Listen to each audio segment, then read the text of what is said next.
ஆண்டவரும் இரட்சகருமாய் இயேசு கிறிஸ்துவின் கிருபையுள்ள நாமத்திலே உங்கள் அனைவருக்கும் அன்பின் நல்வாழ்த்துக்கள் கூறி தேவனுடைய வார்த்தையை தியானிக்க உங்களை தயவோடு அழைக்கிறோம். அருமையான சகோதர சகோதரிகளே, கடந்த நாளிலே ஆண்டவர் பிறந்த கிறிஸ்துமஸ் பண்டிகையை நாம் ஆசரித்தோம்.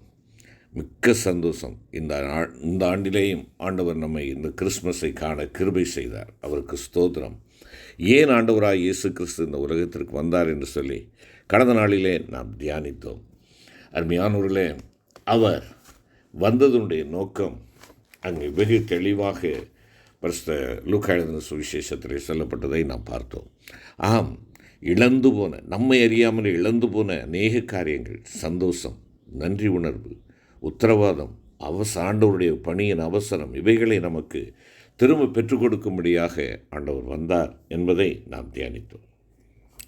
இன்று தொடர்ந்து நாம் பார்க்கின்ற பொழுது பரிசுத்த யோவான் எழுதின சுவிசேஷம் 1 அதிகாரம் 14 வசனத்தின் முன்பகுதியை நாம் பார்ப்போம் என்றால், அந்த வார்த்தை மாம்சமானார்.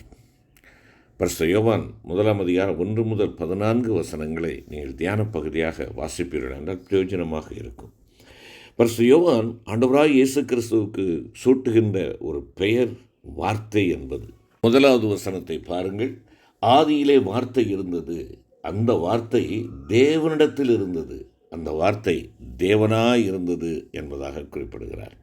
பிரியமான கர்த்தருடைய பிள்ளைகளே, அந்த வார்த்தை அவர் நிருபத்திலே குறிப்பிடுகின்ற பொழுது 1 யோவான் 1 அதிகாரம் 1வது வசனத்தில் ஜீவ வார்த்தை என குறிப்பிடுகிறார். இந்த புத்தகமானது எழுதப்பட காரணம், ஆண்டவராய் இயேசு கிறிஸ்துவின் தெய்வீகத்தை பலர் அந்த நாட்களிலே மறுத்து பேசினர்.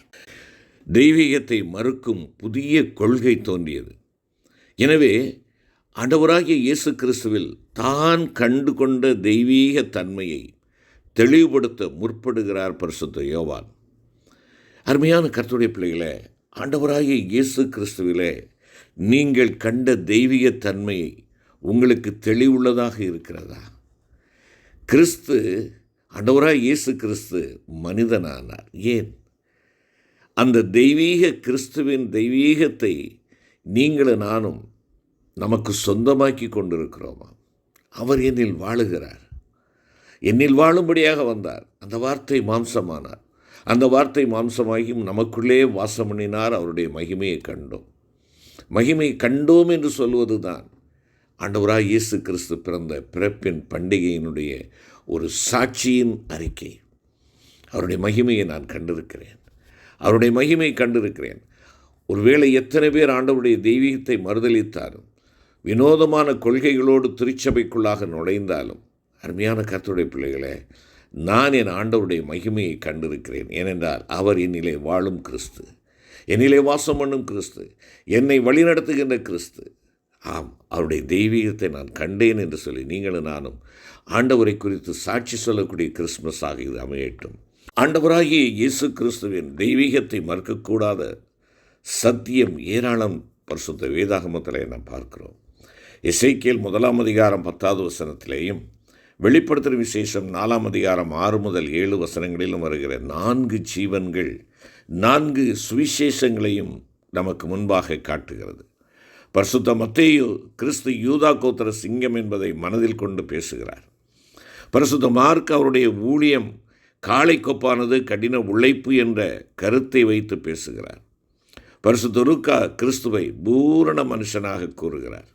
பரிசுத்த யோவான் கிறிஸ்துவின் தெய்வீகத்தை உன்னதத்தில் பறக்கும் கழுகை போன்று மேலான தெய்வீக தன்மையை கூறுகிறார். நானும் பிதாவும் ஒன்றாயிருக்கிறோம், என்னை கண்டவன் பிதாவை கண்டான். இது போன்ற குறிப்புகள் இந்த பரிசுத்த யோவான் சுவிசேஷத்தில் ஏராளமாக நாம் காண முடியும். ஆமர்மையான கர்த்தருடைய பிள்ளைகளே, தெய்வீகம், அதை குறித்து தான் இந்த நாளிலே நாம் தியானிக்கப் போகிறோம். இன்றைய பொருள் வார்த்தை மாம்சமானார். மாம்சமானார், இது கிறிஸ்துவின் மனுஷீகத்தை காண்பிக்கிறது. நாம் இங்கே 2 காரியங்களை சற்று நாம் ஆராய ஆண்டவர் நமக்கு கிருபை செய்வாராக. முதலாவதாக, தேவனுடைய வார்த்தை 1ஆம் நூற்றாண்டின் இறுதியில் ஆண்டவராகிய இயேசு கிறிஸ்துவின் தெய்வீகத்தை பூரணமாக மறுத்து மனுஷீகத்தை முக்கியப்படுத்துகிற 2 கோட்பாடுகள் தோன்றின. துவைதம், குணோஸ்திகம் என்ற 2 கோட்பாடுகள். இவைகளுடைய முக்கியமான நோக்கம் என்ன? ஆண்டவராகிய இயேசு கிறிஸ்துவனுடைய தெய்வீகத்தை மறுப்பது. இதனால் கிறிஸ்துவின் தெய்வீகத்தை பூரணமாக மறுத்து மனுஷீகத்தை முக்கியப்படுத்துவது தான் அவருடைய பணியாக இருந்தது. ஆண்டவராகிய இயேசு கிறிஸ்து யோசேப்புடைய மகன்.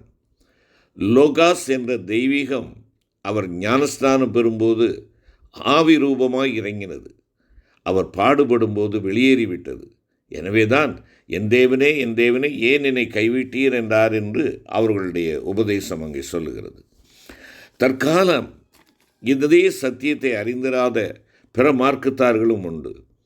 ஆண்டவர் எப்படி, ஒரு இறைவன் எப்படி சிலுவையில் அறையப்பட முடியும், ஒரு இறைவன் எப்படி சாக முடியும், ஆகையினாலே அவர் சிலுவை அண்டை வருமட்டுமாக அவர் என்ன செய்கிறார்? அந்த சிலுவையை சுமந்து வருகிறார். ஆனால் சிலுவையில் அறையப்படுகின்ற வேளையிலே அவர் மறைந்து விட்டார். அவரிடமிருந்து தெய்வீக சக்தி அவர் பாடுபடுகின்ற பொழுது மறைந்து விட்டது என்பதாக கூறி இன்று மட்டுமாக ஆண்டவருடைய பாடு மரணங்களை மறுதலிக்கக்கூடிய சமயம் இருப்பதையும் நாம் அறிகிறோம்.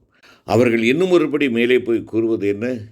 அங்கே இயேசு கிறிஸ்துவை அல்ல, சீமோனைத்தான் கொன்றார்கள் என கூறுவார்கள்.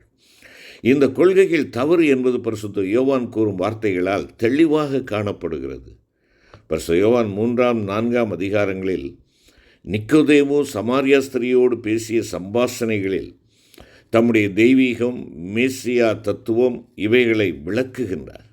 நாத்தான்வேல், பேதுரு, மார்த்தாள் இவர்களின் அறிக்கை, ரபி நீர் தேவனுடைய குமாரன், 1 அதிகாரம் 49வது வசனத்திலே, ஜீவனுடைய தேவனுடைய குமாரன் 6 அதிகாரம் 69வது வசனம், தேவகுமாரனாகிய கிறிஸ்து என்பவை ஆண்டவருடைய தெய்வீக தன்மையை காட்டுகிறதை நாம் பார்க்கிறோம். என் பிதா இதுவரைக்கும் கிரியை செய்து வருகிறார், நானும் கிரியை செய்து வருகிறேன் என்று தாமும் பிதாவும் ஒன்று என்பதை ரூபகாரப்படுத்துகிறார் ஆண்டவராகிய கர்த்தர். அருமையான கர்த்தருடைய பிள்ளைகளே, தேவனுடைய வார்த்தை என்ற பதம் தெய்வீகத்தை கிறிஸ்து பிதாவிலிருந்து பிரிக்க முடியாது என்பதை தெளிவுபடுத்துகிறது. மனுஷனும் அவனிலிருந்து வரும் வார்த்தையும் போல தேவனும் அவரிலிருந்து உண்டான கிறிஸ்துவும் என காண்கின்றோம்.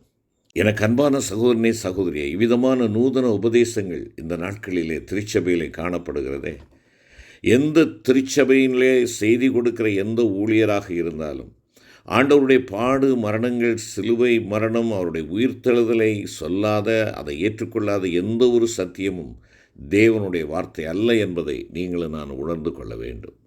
ஆம், தேவன் ஆண்டவராய் இயேசு கிறிஸ்து தெய்வீக தன்மையுடையவர். கிறிஸ்துவின் தெய்வீகத்தை ஆண்டவருடைய வார்த்தை வெளிப்படுத்துகிறது. இந்த விசுவாசத்திலே நீங்களும் நானும் பலப்பட வேண்டும். வார்த்தையாகிய கிறிஸ்து என்னிலே வாழ்வதற்கு நான் இடம் கொடுக்க வேண்டும். இரண்டாவதாக, மாம்சமானார். தேவனுடைய வார்த்தை மாம்சமானார். தேவன் மனிதனாக தோன்றினார். அவருடைய தோன்றுதல் எதற்காக? உங்களுக்கும் எனக்கும் பெரிய மீட்பை கொடுக்க வேண்டும், சந்தோஷத்தை கொடுக்க வேண்டும் என்பதற்காகத்தான். மானிடரை மீட்க தேவன் மனிதனானார் என்பதே நமக்கு ஒரு பெரிய சந்தோஷத்தை கொடுக்கக்கூடிய செய்தி. இரட்சகர் பிறந்திருக்கிறார், இரட்சகர் பிறந்திருக்கிறார். அருமையான கர்த்தருடைய பிள்ளைகளே, மாம்சமாய் நம்மோடு கூட வாசமிடும்படியாக இரட்சகராக அவர் பிறந்திருக்கிறார். இது எவ்வளவு பெரிய சந்தோஷத்தை கொடுக்கிறது! என்னை மீட்க என்னில் ஒருவராக தோன்றியது எனக்கு எவ்வளவு ஆச்சரியத்தை கொடுக்கிறது! ஆம், பரிசுத்த பவுல் பிலிப்பியர் 2 அதிகாரம் 6-11 வசனங்களிலே தேவன் எப்படி மானிடனானார் என்பதை கூறும் இடத்தை சற்று நீங்களும் நான் உற்று ஆராய்கின்ற பொழுது அவருடைய தெய்வீக மகிமை, மேன்மை யாவையும் ஒன்றுமில்லாமையாக்கி மனித தன்மையிலும் தாழ்ந்து போன அடிமையின் ரூபம் எடுத்து மனுஷ சாயலானார் என்ற அவருடைய அற்புத பிறப்பு நமக்கு எவ்வளவு ஆனந்தத்தை கொடுக்கிறது! இதை நாம் அனுபவிக்கிறவர்களாக இருக்கிறோமா? அந்த அனுபவத்தினூடாக இந்த பண்டிகையை நாம் ஆசரிக்கிறோமா? அருமையான கர்த்தருடைய பிள்ளைகளே, மனுஷ தன்மை ஒரு மாய தோற்றம் அல்ல, நீரின் மேல் காணுகின்ற குமிழி போன்றதல்ல. தேவ ரூபம் பூரண மனுஷ ரூபமானது. நமக்கு பெருமை, நாம் அவருடன் கூடி உறவாடும் சிலாக்கியத்தை கொடுக்கிறது. தாயும் குழந்தையும் உறவாடுவது போலவும், பிள்ளையின் கஷ்ட நஷ்ட லாபமானவைகளில் தாய் பகிர்ந்து கொள்வது போல தேவன் நம்முடைய இன்ப துன்பங்களில் கூட இருக்கிற உணர்ச்சியை தருகிறதல்லவா? அருமையான கர்த்தருடைய பிள்ளைகளை, நாம் கற்றுக்கொள்ளக்கூடிய மேலான சத்தியம் இதுதான். தேவனுடைய உயர்வை நாம் பார்ப்போம்.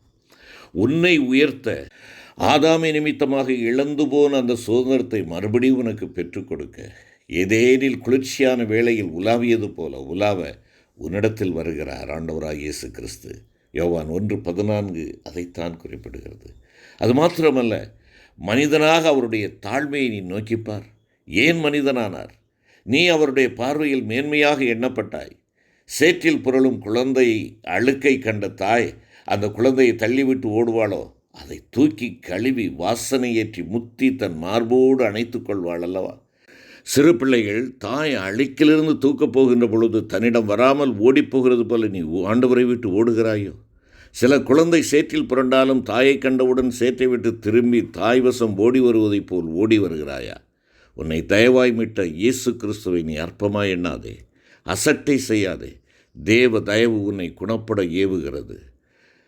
பவுல் கலாத்திய சபைக்கு கிறிஸ்து உங்களில் உருவாக வேண்டும் என்று கூறுகிறார். அந்த கிறிஸ்துவாகிய பாலகன் நம் உள்ளங்களில் உருவாக இந்த நாட்களிலே நாம் இடம் கொடுத்தவர்களாக, அவரோடு கூட வாழுகிறவர்களாக, வாசம் செய்கிறவர்களாய் காணப்பட ஆண்டவர் நமக்கு கிருபை செய்வாராக. ஆமென்.